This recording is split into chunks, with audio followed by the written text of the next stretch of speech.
جہاں صاحب اس کے سرے جو ہیں وہ ابلیس سے جڑتے ہیں. تو کیسے ابلیس نے حسد کیا اور حسد کے انجام میں آج وہ کہاں ہے؟ آدم کا مرتبہ اپنی جگہ ہے لیکن ابلیس راندہ درگاہ ہو گیا. الحمدللہ رب العالمین والصلاة والسلام علی رسول الکریم وعلی آلہ واصحابہ اجمعین اما بعد. اعوذ باللہ من الشیطان الرجیم بسم اللہ الرحمن الرحیم. یہ بالکل آپ نے صحیح استعمال کیا ہے بات کہ ابلیس سے ہی جڑتے ہیں اس کے تار. سب سے پہلے حسد جو تھی، جب اللہ رب العزت نے آدم علیہ السلام کو نبی بنایا تو خلیفہ بنایا، تو اسے سب سے پہلے یہی حسد ہوئی کہ انہیں خلیفہ کیوں بنا دیا گیا، میں کیوں نہیں بنا. یہ ہے اصل حسد. اسی حسد میں آ کے قرآن میں پورا ذکر ہے، اس نے ان کی عزتوں کو پامال کرنا چاہا، ان کی تذلیل کرانی چاہی، اسی لیے انہیں گمراہ کیا. مطلب اس طرح سے انہیں چکر دیا کہ یہ لوگ اس کے چکر میں آ گئے. انسان آدم علیہ السلام اور ماں ہوا، اور یہ ایک دوسرے کے سامنے برہنہ ہو گئے، سطر کھلوا دیے ان کے. تو سب سے پہلا جو حسد کیا وہ شیطان نے کیا، جس کا قرآن میں ذکر ہے، اور وہ ایک نبی سے کیا، اور انسان کا سب سے بڑا دشمن قرار پایا، کیونکہ اس کا کام یہی تھا کہ اس نے چکر دے کے ان لوگوں کو اللہ رب العزت کی حکم عدولی کرائی. اس وقت بعد میں توبہ کی، الحمدللہ اللہ نے معاف کر دیا، پھر نبی بنا دیا، وہ پورا ذکر ہے. دوسرا جو ایک اور قرآن ہی حسد کا جو ایک بہت بڑا معاملہ بیان کرتا ہے، وہ یہود کے حسد کا بیان کرتا ہے کہ بنی اسرائیل میں ہمیشہ سے صدیوں سے نبی آ رہے تھے. جب حضور اکرم صلی اللہ علیہ وسلم کو نبی بنایا گیا بنی اسماعیل میں، تو انہیں یہ حسد ہوا کہ یہ کس طرح سے بنی اسماعیل میں آ گیا. انہوں نے اس حسد کی وجہ سے ایک سچے نبی کا انکار کر دیا. اب آپ یہ دیکھیں نا، قرآن میں اللہ رب العزت نے اسی لیے سورہ مائدہ کی 52 نمبر آیت میں یہ بات کہی ہے کہ یہ ہمیشہ سے تم دیکھو گے کہ یہود ہیں اور مشرک دشمن پاؤ گے ایمان والوں کے. یہ دشمنی پہ اتری ہے حضور صلی اللہ علیہ وسلم کی. انکار بھی کیا، مانا نہیں، صرف اس لیے حسد کی وجہ سے کہ یہ ہم میں سے کیوں نہیں آئے. تو حسد جو ہے انسان کو نبیوں کے خلاف تک کھڑا کر دیتی ہے. ایک اور معاملہ قرآن بیان کرتا ہے، جو پہلا قتل کائنات کا ہوا ہے وہ بھی حسد کی وجہ سے. قابیل نے اپنے بھائی کو قتل کیا تھا تو انہوں نے قربانی کی تھی، بھائی کی ایک کی قربانی قبول ہو گئی، قابیل کی قربانی قبول نہیں ہوئی، تو اس نے اس نیاز کے قبول نہ ہونے کی حسد کی وجہ سے اپنے بھائی کو قتل کر دیا. تو حسد قتل و غارت تک کرا دیتی ہے. یہ ساری چیزیں قرآن سے ثابت ہیں. حضور صلی اللہ علیہ وسلم نے جو بات فرمائی، جو حدیث آپ نے کہی ہے ابھی، کہ یہ جو ہے نیکیوں کو اس طرح کھا جاتی ہے حسد جیسے لکڑیوں کو آگ کھا جاتی ہے. ذرا سی انسان کے وجود میں کہیں ایک چنگاری اٹھے حسد کی اور وہ پورے وجود میں آگ لگا دیتی ہے اور تہس نہس کرنا شروع کر دیتی ہے. ایک بار اور حضور نے بات فرمائی کہ یہ جو حسد کا معاملہ ہے، میں یہ نہیں کہتا کہ یہ ایسی بیماری ہے جو سر کے بال مونڈ دیتی ہے، بلکہ حسد اور بغض ایسی بیماریاں ہیں جو انسان کا دین مونڈ دیتی ہیں. آپ یہ دیکھیں کہ ترمذی کی حدیث پاک ہے، کتنا زبردست معاملہ ہے کہ آدمی کا دین ہی مڑ جاتا ہے جب اس کا ایمان ہی نہیں رہا. جب اس کے اندر اس طرح کی آگ برپا ہو گئی کہ اس کی نیکی ختم ہو جائے گی تو وہ لے کے کیا پہنچے گا اللہ کے آگے. بالکل مجاز صاحب، انسان کی جب فطرت میں اس کے سرشت میں یہ چیز شامل ہے، جیسے ابھی آپ نے حضرت آدم علیہ السلام کے بیٹوں کا ذکر کیا کہ حسد کا ہی نتیجہ تھا کہ قابیل نے حابیل کو قتل کر دیا، اور دنیا میں پہلا خون جو بہا اس کے پیچھے جو ہے وہ حسد کا جذبہ ہی کار فرما تھا. تو رسول پاک صلی اللہ علیہ وسلم نے بھی جو ہے بارہا حسد سے لوگوں کو بچنے کی تاکید کی ہے. اسی طرح ایک قول یاد آ رہا ہے، حضرت معاویہ کا یہ قول ہے کہ انہوں نے فرمایا کہ بری خصلتوں میں سے سب سے عدل والی خصلت جو ہے وہ حسد ہے، کیونکہ یہ محسود کو تو بعد میں پہنچتی ہے یہ آگ، پہلے یہ حاسد کو جلا کر راکھ کر دیتی ہے. بالکل، اس کا باطنی بھی وجود ختم ہوتا جاتا ہے، اس کا ظاہری وجود بھی. آپ یہ دیکھیں نا، جس سے آپ حسد کر رہے ہیں، جسے اللہ نے اچھا علم دیا، اچھی خوبصورتی دی، اچھا مال دیا، اچھی بیوی، اچھے بچے، یا اچھا گھر یا اچھی کار، آپ اس کا تو کچھ نہیں بگاڑ سکتے کیونکہ وہ اللہ نے اسے دیا ہے. آپ اپنا بگاڑنا شروع کر، آپ اندر اندر کڑتے رہتے ہیں. اس سے آپ کی اپنی صحت خراب ہوتی ہے، اپنا وجود آپ کا جو ہے وہ نقص میں آ جاتا ہے، اور آپ کی روحانیت، آپ کا جو باطنی وجود ہے وہ بھی نقصان میں، آپ اپنی آخرت بھی خراب کر رہے ہیں. اس کی وجہ یہ ہے کہ آپ یہ دیکھیں کہ کسی کو کوئی بھی چیز، چاہے وہ اچھی علم ہو، اچھی خوبصورتی ہو، اچھی اولاد ہو، اچھا کاروبار ہو، اچھا مال ہو، اچھی صحت ہو، اچھا رتبہ ہو، سب اللہ کا دیا ہوتا ہے. حاسد جو ہے وہ اللہ کی تقسیم پہ سوال کھڑا کرتا ہے. اصل بات یہی ہے کہ آپ نے جو اللہ نے کسی کو دے دیا، ہمیں اپنے اندر اطمینان رکھنا چاہیے اس بات پہ کہ جو اللہ نے ہمیں دیا ہم اس پہ راضی ہیں، مطمئن ہیں. اسی طرح جو اللہ نے دوسروں کو دیا ہم اس پہ بھی راضی اور مطمئن ہیں. ورنہ ہم کیا بگاڑ سکتے ہیں؟ اپنا ہی کچھ بگاڑ لیں گے، اس کا کچھ نہیں بگڑتا. بالکل، اور بہت کچھ بگاڑ لیتا ہے انسان اپنا. آپ نے جیسے بتایا کہ اس کی روحانیت متاثر ہوتی ہے، اس کا ظاہر، اس کا باطن سب کچھ ملیامیٹ ہو جاتا ہے. صرف یہاں تک ہی نہیں مجا صاحب، اگر دیکھتے ہیں آج کے دور میں جو بہت ساری بیماریاں ہیں، اب ہم ڈپریشن کو ہی دیکھ لیجیے. ڈپریشن ہے، منفی جذبات ہیں، ایک دوسرے سے بغض رکھنا ہے، تو یہ تمام چیزیں جو ہیں یہ حسد کی ہی پیدا کردہ ہیں. انسان خود بھی جو ہے اس آگ میں جلتا ہے، اپنا برا بھی کرتا ہے، اور اپنے گرد و پیش رہنے والوں کے نزدیک بھی جو ہے وہ ناپسندیدہ قرار پاتا ہے، چاہے وہ اس کی فیملی ہو، چاہے وہ اس کے آفس والے ہوں. کیا اصل ہوتا میں ہے؟ بات تو یہ ہے نا، جو آپ کہہ رہی ہیں کہ فیملی ہو یا رشتہ دار ہو یا دوست ہو، ان تک بات پہنچ جاتی ہے. لوگ آج کل اس طرح کا ماحول ہو گیا ہے کہ اگر آپ کسی سے حسد اور جلن رکھتے ہیں، آپ کسی کے سامنے اسے ظاہر کرتے ہیں، اب وہ لوگ اس تک پہنچا دیں گے. اب آپ دیکھیے اس کی نظر میں آپ کی کیا امیج رہ جائے گی. ساری تکلیف اسے پہنچے گی اس بات کی کہ بتاؤ میں تو اسے کیا سمجھ رہا تھا اور یہ کیا نکلا. حسد جو ہے سب سے زیادہ بچوں میں دیکھی جاتی ہے، بچے ایک دوسرے سے کمپٹیشن میں. اصل بات یہ ہے کہ آپ دیکھیں کہ بچوں پہ تو شریعت لاگو نہیں ہے، لیکن یہ بچکانہ حرکت ہوئی ہے. ثابت ہوا اس بات سے کہ بچوں میں جب حسد دیکھی جاتی ہے، ایک دوسرے سے کمپٹیشن کرتے ہیں، کمپیریزن کرتے ہیں، تو اس وجہ سے آپ یہ دیکھیں کہ اگر ہم انسانوں سے کمپیریزن بند کر دیں گے تو حسد اپنے آپ نکل جائے گی. اور حسد چھوڑ دینے والوں کا اتنا اللہ کے رسول صلی اللہ علیہ وسلم نے بشارت دی ہے. ایک بار حضور صلی اللہ علیہ وسلم محفل میں بیٹھے تھے، صحابہ کرام صاحب بہت بیٹھے تھے، کہنے لگے تمہیں بتاؤں کہ جنتی کیسا ہوتا ہے، کہ جنتی دیکھنا چاہتے ہو؟ صحابہ نے کہا بالکل حضور بتائیے. حضور نے اس ٹائم جو دروازے سے داخل ہوگا وہ جنتی ہے. سب کی نظر دروازے پہ ٹک گئے، انتظار میں رہے کہ کس طرح سے کوئی آئے. تو ایک بوڑھے بزرگ تھے، وہ اندر انٹر ہوئے، وضو کا پانی ان کے چہرے پر جسم پہ نظر آ رہا تھا. تو اس کے بعد انہوں نے دیکھا کہ یہ ہیں حضور اکرم صلی اللہ علیہ وسلم نے اشارت دی. اگلے دن پھر یہی واقعہ، 3 دن تک حضور اکرم صلی اللہ علیہ وسلم نے صحابہ سے بات کی، تینوں دن وہی داخل ہوئے. تو ایک صحابی ہیں عبداللہ بن عمرو بن العاص رضی اللہ تعالیٰ عنہ، انہیں تجسس ہوا کہ کیا معاملہ ہے. تو وہ ان کے کسی نہ کسی بہانے سے ان کے گھر تک پہنچ گئے اور ان کے ساتھ 1-2 راتیں اور 1-2 دن گزارنے کی انہوں نے ٹھانی. تو انہوں نے خیر مہمان نوازی کی ان کے لیے بستر. تو انہوں نے ان سے دیکھا سارا معمول کہ کیا کرتے ہیں، کیا وجہ ہے، رسول اللہ صلی اللہ علیہ وسلم نے ان کو بشارت دی ہے. تو ان کی جب کچھ بھی سمجھ میں نہیں آیا، انہوں نے دیکھا کہ وہ سوتے بھی ہیں ساری رات اور کروٹ لیتے ہیں، بس اللہ کا نام لیتے ہیں. تو مجبور ہو کے انہوں نے ان سے پوچھ لیا کہ میرا مقصد آپ کے پاس رہنے کا یہ تھا کہ حضور نے 3 دن آپ کے لیے جنتی ہونے کی بشارت دی. آپ کہنے لگے جب تم اسی وجہ سے آئے ہو تو میں بتاتا ہوں، ویسے مجھے تو کوئی پتہ نہیں ہے اس بات کا، لیکن میرا اندازہ یہ ہے کہ میرا دل جو ہے وہ مومنوں کی حسد اور بغض سے بالکل پاک ہے میرے دل میں. تو اس لیے یہ حدیث جو ہے، یہ واقعہ جو ہے، یہ ہمیں اس طرف لاتا ہے کہ ہم چیک کرتے رہا کریں بیچ بیچ میں اپنا محاسبہ کہ کسی مومن کے لیے، کسی اپنے بھائی کے لیے، کسی اپنے دوست کے لیے ہمارے دل میں کوئی حسد یا بغض تو نہیں ہے. بالکل. تو حسد جو ہے یہ رقابت کے جذبات کو پیدا کرتا ہے، اور حسد کے مقابلے میں ہم دیکھتے ہیں یا رقابت کے مقابلے میں دیکھتے ہیں تو جو رشک کے جذبات ہیں یہ بڑے پسندیدہ ہیں. قرآن پاک میں بھی کہا گیا کہ فاستبقوا الخیرات، یعنی نیکی کے کاموں میں، بھلائی کے کاموں میں ایک دوسرے سے سبقت لے جاؤ. تو حدیث سے بھی ثابت ہے. بالکل. ایک بار حضور صلی اللہ علیہ وسلم نے بات فرمائی ہے کہ یہ جو حسد کا پازیٹو پہلو جو آپ نے ابھی بیان، اس کا لفظ کا نام ہی رشک ہے کہ ایسے لوگوں سے رشک کیا کرو جسے اللہ نے علم دیا اور وہ علم کو بانٹتا ہو بے لوس ہو کے دنیا کے لیے، لوگوں کے لیے. ایک ایسے آدمی سے رشک کیا کرو جسے اللہ نے مال دیا ہو اور وہ رات دن اللہ کی راہ میں خرچ کرتا ہو، لوگوں کی جو مجبور لوگ ہیں، جو محروم لوگ ہیں، ان کی فلاح کے لیے اسے خرچ کر. ایسے لوگوں سے رشک کرنا تو یہ پازیٹو پہلو ہے رشک کا، اس کا حسد کا پازیٹو پہلو رشک، اور اس کے 2 حدیث سے ثابت ہیں 2 چیزیں. اس لیے ہمیں ایسے لوگوں کی طرف رغبت کرنی چاہیے جو اس طرح کے لوگ ہیں جو علم بانٹتے ہوں صرف اور صرف اللہ کے لیے، ریاکاری ڈرامے بازی نہ ہو.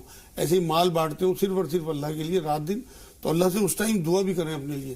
اصل میں قرآن میں ایک واقعہ ملتا ہے کہ ہر چیز جو ہے وہ اس میں نہیں آئے گی حسد میں.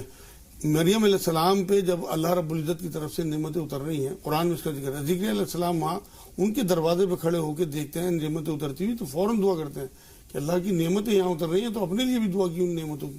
تو اگر حسد جو ہے نا وہ یہ ہے کہ آپ کسی کے پاس کوئی نعمتیں دیکھیں اللہ رب العزت کی اور یہ چاہیں کہ اس کے پاس سے یہ نعمتیں ختم ہو جائیں، مجھے مل جائیں، یہ اسے کیوں ملی، مجھے کیوں نہیں ملی.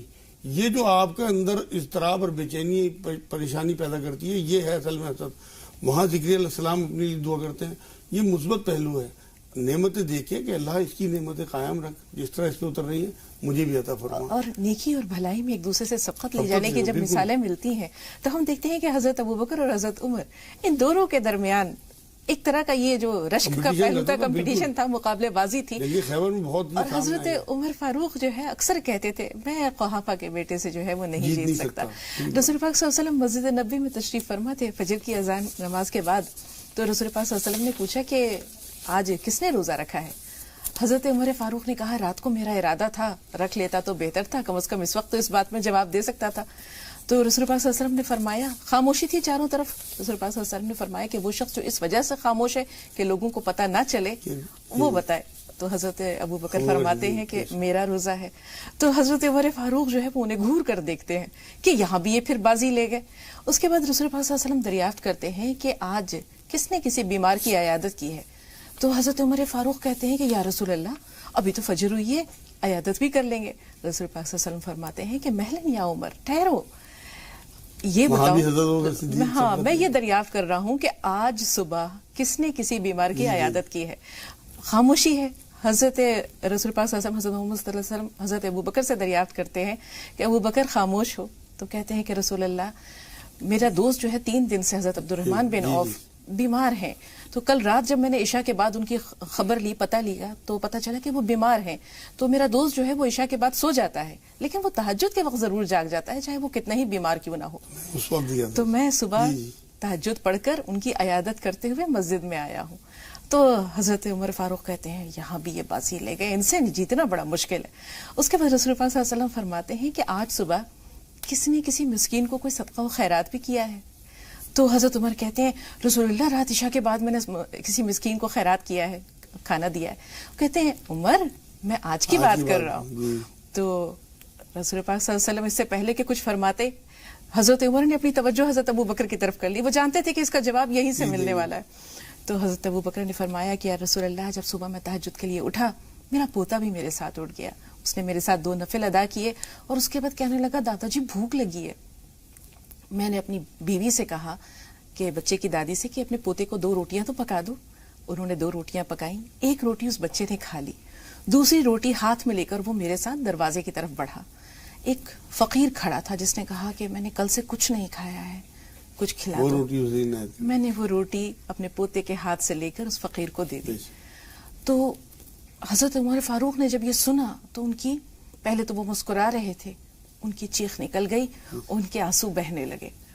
رسول پاک صلی اللہ علیہ وسلم بھی آپ دیدہ ہو گئے، آپ کی آنکھوں سے بھی آنسو نکلنے لگے اور انہوں نے کہا کہ عمر، ابو بکر، ابھی جبریل آئے تھے، انہوں نے ابو بکر آپ کو سلام کہا ہے اللہ کی طرف سے اور کہا ہے کہ جنت میں ایک دروازہ ہے جس میں سے صرف حاجی داخل ہوں گے، ایک دروازہ ہے جس میں سے روزے دار داخل ہوں گے، ایک دروازہ ہے جس میں سے صدقہ و خیرات کرنے والے سخی لوگ داخل ہوں گے. اللہ نے ابو بکر تمہیں سلام بھیجا ہے اور کہا ہے کہ ابو بکر جب جنت کے دروازے پر آئیں گے تو 8 دروازے ان کے لیے کھول دیے جائیں گے. حضرت عمر فاروق یہ سن کر دھاڑے مار مار کر رونے لگے اور کہنے لگے ابو بکر تم سے سبقت نہیں لے جا سکتا، نیکی اور بھلائی کے کاموں میں تم سے کوئی نہیں آگے بڑھ سکتا. بہت یہ جو رشک ہے یہی رشک ہے، یہی تو ہے کہ جو ان چیزوں میں کمپیریزن بالکل جائز ہے. ورنہ تو اور تمام چیزوں میں جو دنیاوی چیزیں ہیں جو ہمیں آج ہم دیکھتے ہیں معاشرے میں کہ لوگوں میں اس کے پاس اچھا فریج کیوں ہے، اس کے پاس اچھا فلیٹ کیوں ہے، اس کے پاس اچھا بچے کیوں، یہ ساری جو چیزیں ہیں یہ ہمیں اصل میں زندگی گزارنے کے لیے بہترین معاملہ جو ہے نا یہ 3 چیزیں ہیں کہ نو کمپیریزن، نو کمپٹیشن، نو کمپلین. اگر آپ یہ 3 چیزیں اپنی زندگی میں اتار لیں تو آپ کی زندگی بہت آسان سے اور سکون سے کٹے گی. صحابہ اکرام کا معاملہ بھی یہی تھا، یہ نیکیوں میں تو سبقت لے جاتے تھے لیکن باقی کسی چیز میں کسی قسم کا کوئی حسد یا بغض ان کے دلوں میں نہیں تھا. تبھی تو اللہ کے رسول صلی اللہ علیہ وسلم نے بشارت دی اور اللہ نے قرآن میں بشارت دی کہ میں ان سے راضی ہوا، یہ میرے سے راضی. ایک بار دہرائیے مجاز صاحب، آپ نے بہت بڑی بات ابھی کہی ہے، نو کمپیریزن، نو کمپٹیشن، نو کمپٹیشن، نو کمپلین. بالکل. اگر یہ ہماری زندگی میں 3 چیزیں آ جائیں کہ ہمیں کسی سے کوئی شکایت نہ ہو، کسی سے کوئی کمپٹیشن نہ ہو اور ہمارا کسی سے کوئی مطلب کمپیریزن نہ ہو تو انشاءاللہ ہماری زندگی سکون سے کٹتی چلی جائے گی. اصل میں یہ ساری چیزیں ہی ہمیں انسان سے دشمن بناتی ہیں اور ایک دوسرے سے حسد کے لیے ابھارتی ہیں. یہی شیطانی کام ہے. تو ثابت یہ ہوا کہ جو حسد ہے یہ ہمیں شیطان کے راستے پہ چلاتی ہے اور حسد سے بچنے کا بہترین طریقہ بھی بتا دوں میں آپ کو. ایک تو صدقات، اور یہ ایسی بیماری ہے کسی کو بھی ہو سکتی ہے. مان لو آپ کو محسوس ہوتا ہے کہ مجھے کسی سے حسد ہو گیا تو آپ اس کے لیے دعائیں شروع کریں. ایک اس کو آپ تحفوں کا لین دین، اسے سلام ضرور کریں، پہل آپ کریں سلام کے لیے، اس کی تعریفیں کریں معاشرے میں بیٹھ کے، انشاءاللہ آپ کا دل پاک ہو جائے گا. اللہ سے توبہ کریں. اصل میں بات یہ ہے نا کہ گناہ تو سب سے ہوتے ہیں، بہترین گناہ گار وہ ہے جو توبہ کر لے. حدیث پاک بالکل مجاہد صاحب، واقعی آپ نے حل بھی بتایا اور اس کے اسباب کیا ہیں اس پہ بھی روشنی ڈالی. اور رسول پاک صلی اللہ علیہ وسلم نے فرمایا تھا کہ تم میں وہ تمام بیماریاں یا وہ اخلاقی خرابیاں ضرور وارد ہوں گی جو تم سے پہلے قوموں پر. اور اس میں ہم دیکھتے ہیں دو چیزیں ہیں، ایک تو البغضاء یعنی ایک دوسرے سے بغض رکھنا، اور دوسرے ہے وہ حسد. تو اگر آپ نے جو 3 ہمیں کلیدیں دے دی ہیں ان پر عمل کر لیں تو یقینی طور پر ایمان حسد بالکل صاف ہو جائے گی دلوں سے، دور ہو جائے گا، اور ایمان زندگی آسان ہو جائے گی. بات یہ ہے نا کہ جو اضطراب اور بے چینی حسد کی وجہ سے ہم دیکھتے ہیں معاشرے میں، یہ ان 3 چیزوں، یہ کلیے ہیں، یہ مطلب کیز ہیں، یہ 3 کیز ہیں سکون کی. بالکل. 2 کالرز ہمارے ساتھ ہیں، خدیجہ صاحبہ اور سالار بھائی. پہلے خدیجہ صاحبہ آپ سے مخاطب ہیں، فرمائیے سوال کیا ہے؟ السلام علیکم. وعلیکم السلام. جی میرا سوال کچھ آپ کے ٹاپک سے ریلیٹڈ ہے. جی یہ سوال ہے میرا کہ آج ہمارے معاشرے میں کچھ لوگ یہ کہتے ہیں کہ جو لوگ انویلڈ کام کرتے ہیں، خدا سے نہیں ڈرتے، ہر برے کام میں ملوث ہوتے ہیں، وہ اتنے ہی زیادہ سکسیز ہیں. اور جو انسان خدا سے ڈرتا ہے، گناہوں سے بچتا ہے اور نماز بھی پڑھتا ہے، وہ اتنا ہی زیادہ پریشان ہے، دقتوں سے جوجھ رہا ہے. ایسا کہنا کیسا ہے، اور کیا یہ بھی حسد کی وجہ سے ہی ہوتا ہے؟ اچھا سوال ہے خدیجہ، تھوڑا سا انتظار. سالار بھائی فرمائیے آپ کا سوال کیا ہے؟ السلام علیکم. وعلیکم السلام. باجی سوال یہ ہے کہ میری ایک سوچ ہے ایسی کہ انسان کے شریر کے اندر ایک انسان اور بستا ہے جو تنہائی کے اندر ہمیں اس سے ہم باتیں کرتے، وہ ہم سے مشورے لیتا ہے یا ہم اسے مشورے دیتے ہیں. تو اس شخص کو ہم کیا سمجھیں، یا اللہ کا کرشمہ سمجھے یا کوئی شیطانی فرقہ ہے؟ اور دوسرا سوال یہ ہے باجی کہ جیسے ہم کوئی غلطی کرتا ہے اور کوئی اس کو گناہ مان لیتا ہے، جیسے کوئی ہمیں پھٹی ہوئی نوٹ دیتا ہم لے کے رکھ لیتے ہیں، اور بعد میں ہم پریشانی میں آتے کہ ہم اسے چلائے کیسے. ہم تو اسے چلا لیتے کیسے کہ جہاں گردی زیادہ ہوتی ہے، جہاں پبلک زیادہ رہتی ہے یا رش زیادہ رہتا ہے، وہاں نوٹ پھٹی ہوئی چلا لیتے ہیں یا نوٹوں کے اندر نوٹا ڈال لیتے ہیں. ہم اسے بہت اچھا کام سمجھتے ہیں، ہم ہماری پیٹھ تھپتھپاتے ہیں. کیا ہم صحیح کر رہے ہیں کہ وہ بھی گناہ میں شامل ہوگا؟ ٹھیک ہے سالار بھائی، یہ بھی سوال بہت اچھا ہے. ایک چھوٹا سا بریک لے رہے ہیں ناظرین، بریک کے بعد ملتے ہیں.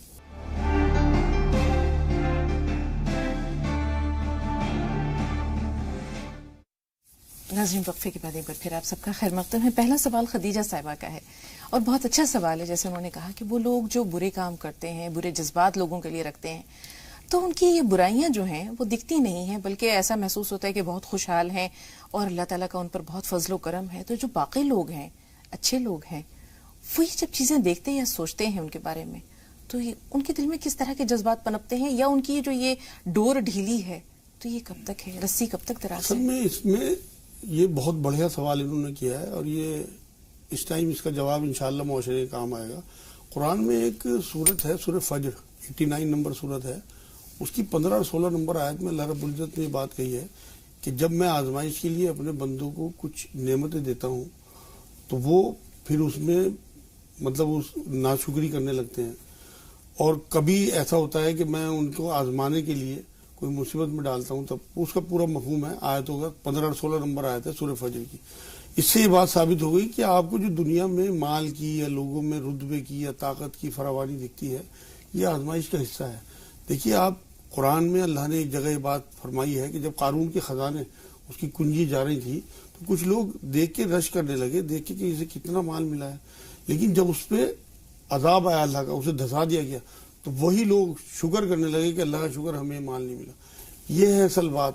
اصل میں کس کو کیا چیز کس طرح سے ملی ہے، کس وجہ سے ملی ہے، اللہ کی حکمتیں ہیں اپنی. تو یہاں جن لوگوں کو مال یا رتبہ یا طاقت یا فراوانی دیکھ کے لوگ جو ہیں رش کرتے ہیں یا یہ تمنا کرتے ہیں کاش یہ ہمیں ملتا، وہ سمجھ لیں کہ مال میں زیادہ اللہ رب العزت نے آزمائش رکھی ہے اور فتنہ رکھا ہے. وہ زیادہ دو دھاری تلوار پہ چل رہے ہیں لوگ. تو اس لیے کبھی اس طرح کی تمنا نہیں، جو اللہ نے ہمیں دیا اس پہ مطمئن رہیں، سکون سے رہیں، اس پہ راضی رہیں. اصل تو بات یہ ہے کہ جو ہمیں حاصل ہے اگر ہم اس پہ مطمئن ہو گئے تو وہ ہمارا ایمان ہے. اور جو اللہ نے دوسروں کو دیا یا تو ہم وہ حاصل کر لیں جو اللہ نے، جو ہماری چاہت ہے، یا پھر ہم اسے چاہت بنا لیں جو ہمیں حاصل ہے، تبھی ہمیں سکون ملے گا. جو اللہ نے دوسروں کو دیا اس پہ بھی ہمیں راضی رہنا ہے.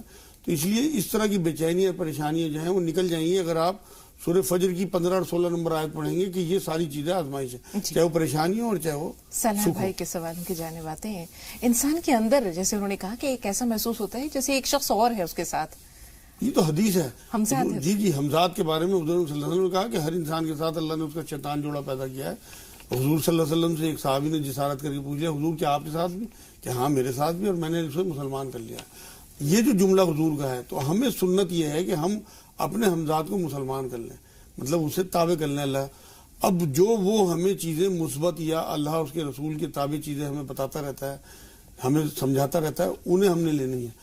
اگر وہ خدا نہ خواستہ ہمیں گمراہی کی چیزیں بتاتا ہے جو شریعت کے خلاف ہوں، رسول اللہ کی سنت کے خلاف ہوں، تب ہمیں اسے سمجھ لینا چاہیے کہ یہ ہمارا دشمن ہے، یہ ہمارا وہ ہمزاد نہیں ہے جو اسے ہونا چاہیے۔ اگر ہم یہ کہیں کہ وہ انسان کا ضمیر ہے، وہ ایک ہی بات ہے، بالکل وہی چیز جو کھٹکتا ہے انسان کے دل میں۔ جی اندر وہ اصل میں بات یہ ہے نا کہ نفس مطمئنہ جو اللہ رب العزت نے قرآن میں لفظ ذکر کیا ہے نا، وہ یہی ہے کہ ہمارا جو نفس ہے نا، اگر وہ ہمارا نفس مطمئنہ ہے، وہ ہمیں صرف اطمینان والی چیزیں جو اللہ اور اس کے رسول کے تابع چیزیں ہیں وہ بتاتا ہے، تب وہ نفس مطمئنہ نہیں تو لوامہ ہے یا ہمارا ہے۔ جی پروین صاحبہ آپ سے بات ضرور کریں گے، پہلے محمد علی صاحب آپ سے مخاطب ہے، فرمائیے سوال کیا ہے؟ ہلو السلام علیکم۔ وعلیکم السلام جی بھائی۔ ہاں پہلے تو آپ لوگ کا شکریہ ادا کرتے ہیں کہ بہت اچھا پروگرام آپ لوگ کر رہے ہیں، دین کا بھی اس سے خدمت ہو رہا ہے اور دوا کا بھی آپ حکیم مولانا صاحب بتاتے ہیں۔ جی ہم پوچھنا ہے کہ ہم کو بتایا تھے کہ کلونجی اور مہندی پتا اور کشتی سیری جس کو کٹ میٹھا بولتے ہیں، تو ہم کو پوچھنا ہے کہ کٹ میٹھا اکیلا کیا کیا چیز میں کام کرتا ہے ہمارے اندر، اور یہ نسخے کے ساتھ کیا کیا ہمارے روگ میں کام کرتا ہے، اس کو تفصیل سے مولانا صاحب سے ہم کو پوچھنا ہے۔ ٹھیک ہے مجاز صاحب، ان کا سوال پوری طرح پہنچا آپ تک؟ جی یہ کوٹ مٹی کے بارے میں جی ایک کالر اور ہیں، پھر ان کے سوال کی طرف آتے ہیں۔ پروین صاحب آپ بتائیے آپ کو سوال کیا ہے؟ وعلیکم السلام۔ جی ہمیں افسوس بہت ہے اس بات کا کہ آپ کے پروگرام کا ٹائم اور ہمارے اسکول کا ٹائم ایک ہو گیا، اب سنڈے ہی سنڈے ہم دیکھ پاتے ہیں، یوٹیوب پہ سرچ کرنے پہ پروگرام مل نہیں رہا، کیا ایسا کیا ہے سمجھ نہیں آ رہا، کیسے ہم آپ لوگوں کے پروگرام کو دیکھیں، ہمیں بہت تربیت ملتی تھی اور بہت سکون ملتا تھا دیکھ کے۔ پروین صاحبہ یوٹیوب پہ بھی ملے گا انشاءاللہ، آپ جس تاریخ پرانے پروگرام بہت ہم لوگ گھنٹوں سرچ کرتے ہیں۔ نہیں آپ پروگرام کا نام ڈالیے، آپ پروگرام کا نام ڈالیے اور اس دن کی تاریخ ڈالیے، آپ کو انشاءاللہ ضرور مل جائے گا۔ نہیں ساری کوششیں ناکام، ابھی تک تو ناکام نہیں ہے۔ نہیں انشاءاللہ کامیابی ضرور ملے گی، ایک بار ہمارا یہ مشورہ مان کر بھی دیکھیں۔ ہمارا وہ شامل کر لیجیے۔ جی سوال کوئی ہے آپ کا؟ جی ہمارے بہت ہم ڈر گئے کل رات میں، خواب ہم بہت دیکھتے ہیں ڈراؤنے، جبکہ احترام ہر چیز کا نواز روزے پڑھنے کا بھی کرتے ہیں۔ کل رات ہم نے دیکھا کہ ایک جو ہے شیطان ہمیں کی شکل میں کالا کالا سا آدمی ہمیں بھیچے ہوئے بہت کس کے میں اوپر دبا جا رہا سوتے میں، ہم نے اس سے خوب لڑائی کی، لاہور پڑھتے تھے، ہم کہا تم لاہور سے نہیں جیت پاؤ گے، اور لاہور پڑھتے پڑھتے اس کو ہم نے پٹک دیا، پھر وہ ایک دم چھوٹا سا بن گئے اور ہنسنے لگا آنکھ دکھا کے ایک دم۔ ٹھیک ہم بہت ڈرے ہوئے اس طرح سے، ہمیں خواب بہت آتے ہیں، ہم پریشان بہت رہتے ہیں۔ ٹھیک ہے پروین صاحب، اس کے علاوہ بھی کوئی سوال ہے آپ کا؟ نہیں اب یہی ہو، دعا کریے کہ آپ کا پروگرام سرچ ہو جائے اور ہم جو ہے ضرور انشاءاللہ آپ ایک بار اس مشورے پر عمل کر کے دیکھیں۔ مولانا صاحب اب جیسے انہوں نے خواب بتایا مجھے صاحب، کیا تعبیر اس کی ہو سکتی ہے؟ اصل بات یہ ہے تو یہ شیطانی خواب، انہیں یہ چاہیے ایک تو ان خوابوں کے بارے میں حضور نے بات فرمائی ہے، کبھی ایسا خواب دیکھو تو اپنی بائیں طرف منہ کر کے تھو تھو کر دیا کرو اور انہیں زیادہ ظاہر نہ کریں۔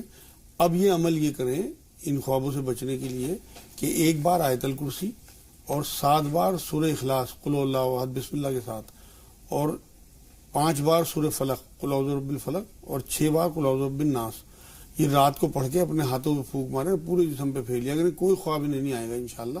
اور ان ربی علی کل شیء حفیظ ایک تصویر روز پڑھیں کہ اللہ میری ایسے خوابوں سے حفاظت فرما۔ جی محمد علی صاحب نے کوٹ مٹی کے بارے میں جاننا چاہا۔ کوٹ مٹی ایک اینٹی بائیوٹک ہے دیسی دوائیوں میں، تمام ریئیکشن اندر کے جو کسی دوائی سے ہو جائے ریئیکشن، یا آپ کے کسی کھانے پینے کی بد احتیاطی سے کوئی ریئیکشن ہو جائے، تو ایسا اینٹی بائیوٹک ہے کہ اندر سے تمام بیماریوں کو دور کرتا ہے الحمدللہ۔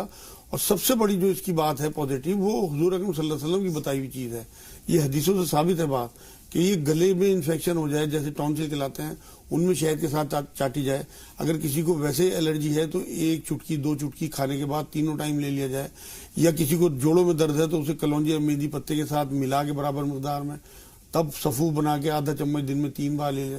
مطلب اس کے بہت سارے، میں تو الحمدللہ بہت لوگوں کو ریکمینڈ کرتا ہوں، اور بہت اللہ کے حکم سے بہت فائدہ ہوتا ہے. اس کی وجہ بھی وہی ہے کہ یہ سنت ہے. حضور صلی اللہ علیہ وسلم خود بھی کھاتے تھے اور تلقین بھی کرتے تھے لوگوں کو. طب نبوی سے طب نبوی سے لی ہوئی چیز. اب سالار بھائی کا جو سوال ہے یہ اب تک کا ہمارے پاس آخری سوال ہے کہ اگر کوئی شخص ہمیں کسی طرح دھوکہ دے کر یا پھٹے ہوئے نوٹ دے دیتا ہے, ہماری بھی تھوڑی سی غفلت ہے کہ اس وقت دھیان نہیں دیا, بعد میں اسے کہیں چلانے کی کوشش کرتے ہیں, تو کیا ہم گناہ گار ہیں یا وہ شخص گناہ گار ہے جس نے ہمیں دھوکہ دیا ہے؟ اصل میں حدیث یہ بات کہتی ہے کہ تمہیں کوئی دھوکہ دے تو تم کسی کو دھوکہ نہ دو. مومن کی شان نہیں ہے دھوکہ دینا.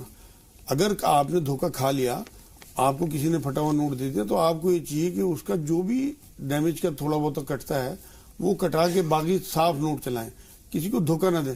یا پھر کوئی ایسا دکاندار یا کوئی ایسا آپ کا دوست یا جاننے والا ہو جو وہ نوٹ چلا سکتا ہو, بینکوں میں اس کی اچھی بات ہو, زیادہ نوٹ وہ جمع کرتے ہیں تو بینکوں والوں میں ان کی اچھی بات ہوتی ہے, تو اسے بتا کے دیں کہ یہ نوٹ پھٹا ہوا مجھے کہیں سے آ گیا, میں آپ کو بتا کے دے رہا ہوں, پھر کوئی بات نہیں ہے. لیکن آپ دھوکہ کسی کو نہ دیں. مومن کی شان دینا, دھوکہ دینا نہیں. بالکل. رمضان صاحب فرمائیے سوال کیا ہے؟ السلام علیکم. وعلیکم السلام. جی رمضان اور بیٹوں کے لیور میں میم سوجن ہے تھوڑا سا, ڈاکٹر نے سوجن بتائی ہے لیور میں. جی ٹھیک ہے. اور اس کے پورے بدن میں سوجن آ جاتی ہے. شوگر تو نہیں ہے؟ انہیں ڈائبٹیز تو نہیں ہے؟ نہیں ڈائبٹیز نہیں ہے, نہ شوگر ہے اور نہ ہی تھائرائڈ ہے, سب چیک اپ کرا لیا تھا. ٹھیک ہے, تھوڑا سا انتظار. غزالہ صاحبہ آپ بتائیے سوال کیا ہے؟ غزالہ صاحبہ میں سن پا رہی ہیں؟ جلد حاضر ہوئے.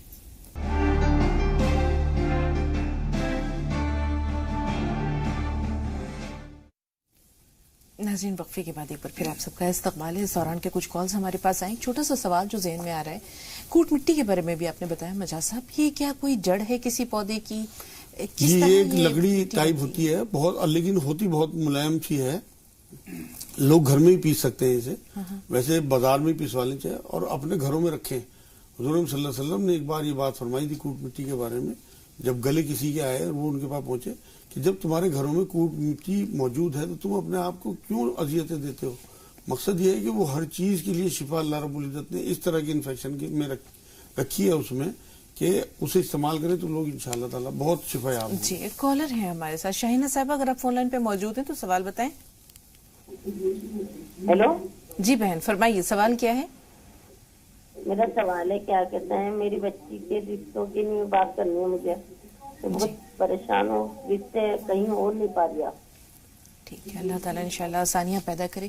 رشتوں میں آسانی کے لیے کوئی دعا بتائیے مجاز صاحب. رشتوں کے لیے انہیں ایک عمل کرنا چاہیے کہ عصر کی نماز کے بعد جو ہے وہ 300 بار یا رحمان یا رحیم یا اللہ اور 40 بار آیت کریمہ لا الہ الا انت سبحانک انی کنت من الظالمین پڑھ کے ایک دعا کریں صرف اللہ سے کہ اللہ میرا اپنی پسند کا رشتہ کرا دیجیے. یہ 40 دن کا عمل ہے, جتنے دن پیریڈ کے ہوں گے اتنے دن آگے بڑھانے, اور کوئی ناغہ نہیں کرنی. یہ تو ہو گیا یہ. اور ایک ربنا آتنا فی الدنیا حسنۃ وفی الآخرۃ حسنۃ وقنا عذاب النار, یہ آیت پڑھیں. دوسرے ایک سورہ قصص کی جو آیت ہے موسیٰ علیہ السلام والی, وہ آیت بھی شادی کے لیے, کیونکہ موسیٰ علیہ السلام کی شادی ہو گئی تھی اس آیت کے بعد. ربنا ہب لنا من ازواجنا, وہ دوسری کون سی آیت ہے وہ, ربی انی لما انزلت الی من خیر فقیر, اسے اس کا ورد رکھے, کم سے کم ایک تصویر روز پڑھیں تو انشاءاللہ بہت جلدی رشتوں کا انتظام ہو جائے گا. جی رخسانہ صاحبہ اور محمد علی صاحب. علی صاحب فرمائیے سوال کیا ہے؟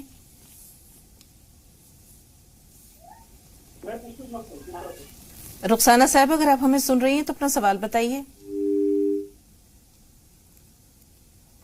محمد علی صاحب اگر آپ فون لائن پہ موجود ہیں تو سوال بتائیے. ہیلو جی رخسانہ صاحبہ فرمائیے سوال کیا ہے؟ السلام علیکم. وعلیکم السلام. ہاں مسجد میں سے چپل چوری جاتی ہے کبھی کبھی, تو اس کے لیے کتنا بڑا گناہ ہے؟ اور دوسرا سوال ہے میرا خواب کے راستے. ٹھیک ہے محمد علی صاحب, خواب کے تعلق سے جو ہے وہ ہم معذرت کر رہے ہیں, آپ کا ایک سوال ہم نے شامل کر لیا ہے. محمد علی صاحب آپ بتائیے آپ کا سوال کیا ہے؟ محمد علی صاحب کا جو فون ہے وہ ایسا لگتا ہے رابطے میں نہیں ہے. ایک اہم سوال رمضان بھائی کا تھا, جسے انہوں نے بتایا کہ ان کی اہلیہ کے لیور میں سوجن ہے اور جسم پہ بھی یہ سوجن دکھتی ہے, تو یہ سوجن کیوں ہے اور کس طرح اسے دور کریں؟ اصل میں لیور ہو, گردے ہوں, گلے میں ٹونسل ہوں, یہ پھیپڑے ہوں, ان سب چیزوں سے, یہ ایسی ملائم سی چیزیں ہیں جسم میں ہمارے, ان کی وجہ سے جسم پہ سوجن آ جاتی ہے, چہرے پہ, پیروں پہ. آپ نے دیکھا جن کے گردوں میں انفیکشن ہوتا ہے ان کے پیروں پہ سوجن آتا ہے. تو اس کے لیے بہترین چیز جو ہے لیور کے سوجن کے لیے, 1 کپ تو لوکی کا روز رس انہیں پلائیں. میں چھلکوں کے کدو کس میں لوکی کو گھس کے کپڑے میں ڈال کے نچوڑیں, اتنا کہ 1 کپ ہو جائے اکٹھا, اور وہ انہیں صبح کو